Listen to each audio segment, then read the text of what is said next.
En 1971, unos periodistas de la revista Antena se les ocurrió la maravillosa idea de decirle a Cristian Andrade si se prestaba para hacer como una especie de reto. Se les ocurrió decirle que se pare solo a la puerta de la salida de un colegio de mujeres, bueno, porque se creían que era un agrandado y querían comprobar a ver qué tanta popularidad tenía. Lo que pasó fue un desastre total, que termina casi todo en una tragedia. Porque cuando las pibas salieron, estaban recontra enloquecidas, se pusieron histéricas, lo empezaron a tirar encima, lo empezaron a agarrar, a golpear, a tironear. El pibe se desesperó, no sabía qué hacer. Agarró, tuvo mejor idea que salir corriendo. Bueno, salió corriendo, las pibas salieron corriendo atrás. Entonces agarró y se metió en el primer lugar que encontró abierto, una peluquería de mujeres. Así que bueno, pobre la dueña de la peluquería porque le rompieron toda la vidriera, solamente para entrar a tocarlo. Así que la bromita le salió bastante mal, casi terminó en una desgracia. Y bueno, después tenemos en la vereda de enfrente los chicos de alta tensión bajando o intentando bajar del avión en el aeropuerto de Uruguay. Iban a inaugurar creo que un boliche. Bueno, no los dejaban bajar del avión. Y Fernando Bravo contó años después que era peor o parecido como si fueran los Beatles. Querían bajar del avión y era imposible, de la histeria también que manejaban las chicas. Bien, entonces podrán haber adivinado de qué es lo que voy a hablar en el video de hoy. Por un lado, música en libertad. Por el otro, alta tensión. Así que, bueno, vamos a ello. Argentina, 1970. Onganía gobernaba desde 1966 con manos de hierro. Partidos políticos cerrados, universidades intervenidas, el cordobazo del 69 todavía retumbaba en la memoria de todos, y en ese clima de olla a presión, la dictadura hizo algo que iba a traer bastantes consecuencias. En febrero de 1970 le expropió Radio Libertad a Alejandro Romay. Romay era el zar de la televisión argentina, un tipo que había construido su imperio entendiendo el gusto popular mejor que nadie. Y de repente, de un día para el otro, se quedó sin su emisora más querida. Romay llamó a sus productores, David Reisman y a su hijo Omar, que en ese momento era casi un adolescente, y les dijo: necesito llevar el espíritu de la radio a la pantalla de Canal 9. Reisman llegó con 3 ideas, y miren qué pequeñitas ideas, ¿eh? Una iba a ser el embrión de Feliz Domingo, otra, Grandes Valores del Tango, y la tercera, la más arriesgada, era Música en Libertad. El 1 de marzo de 1970, a las 6:30 de la tarde, el programa salió al aire por primera vez. ¿Y sabés cómo arrancó? Bueno, con un papelón absoluto. Como todavía no existía el videoclip y hacer cantar a los artistas en vivo en los estudios de televisión sonaba bastante feo, la producción tuvo una idea que parecía copada. Ponían una foto del cantante original en pantalla mientras un grupo de jóvenes bailaba atrás completamente fuera de foco, para disimular que no eran los verdaderos intérpretes. El problema es que la gente en casa esperaba ver a Sinatra y veía una cosa, no sé, una especie de fantasmas borrosos. Las quejas llovieron. Las telefonistas del canal llenaban bolsas con papelitos con todos los insultos que tenían. Fue Facundo de Giacomo, el musicalizador que venía de Radio Libertad, quien tuvo la idea que salvó todo. Y si en vez de esconder a los chicos, los ponemos en el centro, que bailen, que hagan la mímica de la canción, que sean ellos el espectáculo. Así fue. El casting eligió a 20 jóvenes. 10 chicas, que las llamaron las Margaritas, y 10 chicos, que los llamaron los Cactus. Eran pibes comunes de barrio, que de repente estaban todos los días en la pantalla. Los conductores principales del programa fueron una pareja de jóvenes que al momento de ser seleccionados no eran muy conocidos: Leonardo Simons y Maisabel Ramírez. Y ahí empezó algo que nadie había visto antes en la televisión argentina. El programa llegó a marcar 40 puntos de rating y fue exactamente ese número el que hizo que en Canal 13 empezaran a moverse rapidito. Bueno, estamos en abril de 1971, exactamente un año después del debut de Música en Libertad. Canal 13 y la discográfica RCA Víctor se juntaron con una idea muy concreta. Querían su tajada de esa audiencia adolescente que Romay estaba cosechando solito, y tenían algo que Música en Libertad no tenía: artistas en vivo, cantando de verdad y con sus propias voces. El 17 de abril de 1971, al mediodía de un sábado, salió al aire por primera vez Alta Tensión. Los primeros 2 meses los condujeron Leo Rivas y Graciela Cito, pero Canal 13 tenía a alguien esperando en el banco que iba a cambiar todo. Un locutor joven, enérgico, recién recibido de IRICER, que se llamaba Fernando Bravo. Bravo tomó el programa y le puso su sello. Bautizó al elenco de bailarines como la Barra Macanuda y empezó a construir algo que iba a durar bastante. Pero bien, Alta Tensión y Música en Libertad no eran solo 2 programas de música, eran 2 filosofías completamente distintas de ver la televisión. En Música en Libertad las estrellas eran los chicos del elenco, los Cactus y las Margaritas eran los protagonistas, los artistas de fondo. En Alta Tensión era al revés. La barra macanuda bailaba alrededor de los artistas invitados. Las estrellas eran Tormenta, Donald, la joven guardia, y los bailarines eran como el marco, el adorno. También Alta Tensión tenía algo que Música en Libertad no podía copiar. Tenía la innovación. Fueron el primer programa argentino en crear videoclips filmados en 16 milímetros. Cuando en Canal 9 todavía ponían las fotitos borrosas, Canal 13 ya estaba inventando el lenguaje visual que iba a dominar la música popular durante las próximas décadas. Serían algo así como los precursores de los videoclips.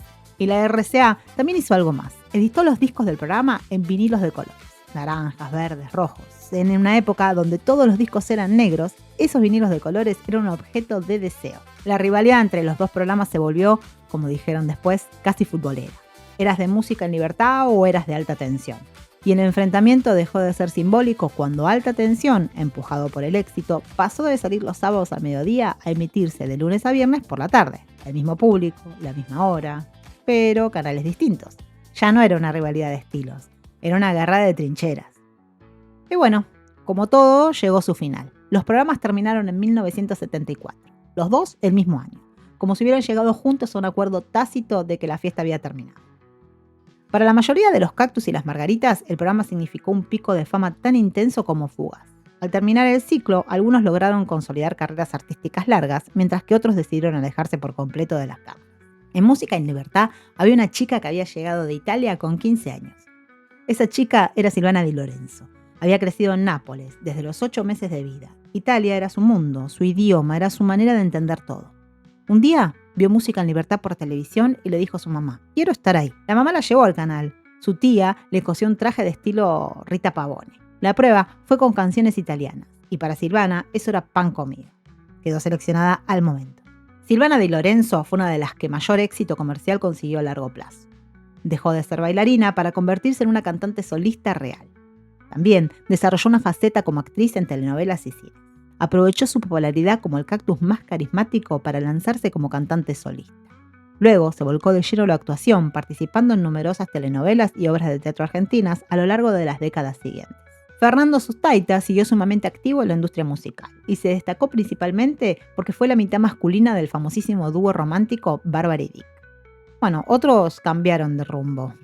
María Esther Lovero, por ejemplo, se mudó a los Estados Unidos, estudió en la prestigiosa Academia Berkeley, hoy vive en Florida y trabaja utilizando la musicoterapia para ayudar a niños con autismo y síndrome de Down. Leonardo Simons se convirtió en uno de los conductores más importantes e icónicos de la historia de la televisión argentina. Condujo éxitos masivos en Canal 9 durante los años 80 y 90, como por ejemplo Sábados de la Bondad y Tate Show, antes de su trágico final en el año 1996. Maisabé, o María Isabel Ramírez, la conductora del ciclo, decidió retirarse de las pantallas no mucho tiempo después de que el programa saliera del aire. Optó por una vida alejada de perfiles públicos y los medios de comunicación. Bueno, por ejemplo, Susupe Coraro fue el salto profesional más drástico del programa. Dejó de bailar los sábados a la tarde para convertirse en una de las actrices más respetadas y prestigiosas del cine y de la televisión argentina. Mónica Jouvet consiguió instalarse rápido en el mundo de la actuación tradicional, trabajando en cine, teatro y televisión junto a grandes figuras de la época. Lamentablemente su vida terminó de manera trágica en abril de 1981. Rubén Matos siguió con su carrera musical y logró hits pegadizos como por ejemplo Salta Salta, Pequeña Langosta. Willy Ruano se destacó como uno de los bailarines más carismáticos y ágiles del grupo. Canal 13 lo contrató de inmediato como actor de comedias. Marilu Brager decidió cambiar los pasos de baile por los micrófonos informativos y construyó una carrera muy sólida en los medios locales. Susana Romero consiguió ser Miss Argentina en 1976 gracias a la gran exposición estética que le dio el ciclo, aunque muchos argentinos la asocian directamente con su etapa posterior como una de las famosísimas e icónicas chicas Olmedo en el programa humorístico No Toca Botón. El programa fue su gran trampolín profesional. Se convirtió en una de las leyendas vivas de la locución y animación en Argentina, marcando la historia de la radiofonía y de la televisión nacional a lo largo de más de 50 años de trayectoria ininterrumpida. Cristian Andrade vive en Perú, dejó el rol de cantante para convertirse en un respetado productor y es también dueño de una compañía de eventos y contenidos audiovisuales. Y no puedo terminar este video sin hablar del amor. Se casaron en 1979 y formaron una familia con 3 hijos antes de divorciarse años después. La otra gran historia de amor nacida estrictamente entre los pasillos del programa fue la de Cristian Andrade y María Esther Lovero. Su boda fue televisada y fue un acontecimiento masivo, aunque en el plano real el matrimonio duró tan solo 11 meses. Y sí, hay un último capítulo que es la frutillita del postre. me dejé lo mejorcito para el final. Porque resulta que la rivalidad entre música en libertad y alta tensión, esa que dividió toda una generación en dos bandos irreconciliables, terminó de la manera más inesperada posible. Silvana Di Lorenzo, la Margarita más icónica de Canal 9, terminó casándose con Fernando Bravo, el conductor de alta tensión, el hombre del Canal 3. Archienemigo. Se conocieron en 1976, un año después de que los dos programas terminaron. Se casaron en 1977, tuvieron 3 hijos, estuvieron juntos hasta 1985. Como si los dos programas, después de pelearse durante 4 años por la misma audiencia, hubieran decidido hacer las paces de la única manera que importa de verdad.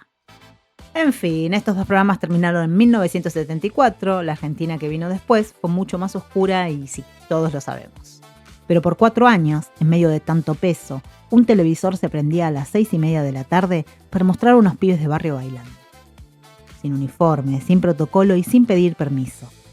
Del otro lado, una generación entera se sentó a mirar y sintió casi sin darse cuenta que al final sí se podía. Y eso nunca más se lo pudieron borrar. Y ahora les toca a ustedes. Cuéntenme, ¿eran de música en libertad o de alta tensión? Y acordate, si querés darle una mano al canal haciéndote miembro de la sala Archivos VIP, vas a tener acceso a un montón de material de archivo exclusivo que te va a encantar, te lo prometo. Dejo el link, como siempre, en la descripción y en el primer comentario fijado. Con eso me ayudan un montón para seguir adelante. Nos vemos en el próximo eco. ¡Beso!